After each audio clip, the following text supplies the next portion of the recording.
Mister අපි කරන්නේ මීසෝതെරපි එකක්. මොකද මිස්ගේ හොඳ ස්කින් එකක් තිබිලා තියෙනවා. නමුත් ඒකේ එක දේවල් ගාලා හැම පොඩ්ඩක් ඒ ස්කින් එක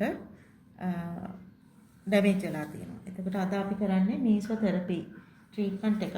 මිස්ටර්ට කැසල්ල බලන්න. මිස්ටර් ගන්න අපි අලුත් මේඩල් එකක්.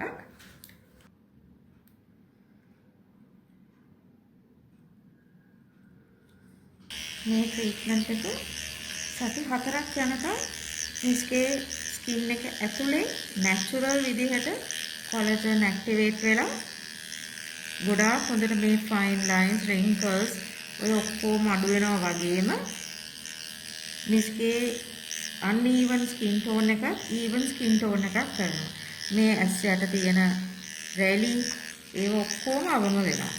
ඉතින් පළවෙනි ට්‍රීට්මන්ට් එක කරලා සති 3කින් නැවත මිස් ඉන්න ඕනේ.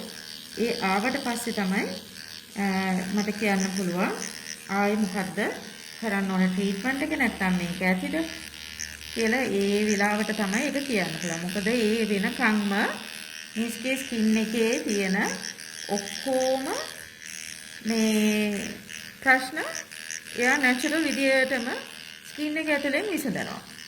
මම එයා කියලා කිව්වේ කවුද දන්නවද? අපේ කොලජන් අපේ ඇතුලේ තියෙන අපි උපතින්ම ගේන කොලජන් එක ටික කාලයක් යනකොට එයා කම්මැලි වෙනවා. ඉතින් එයාව තමයි නැගිටලා අපි මේ වැඩට දාන්නේ.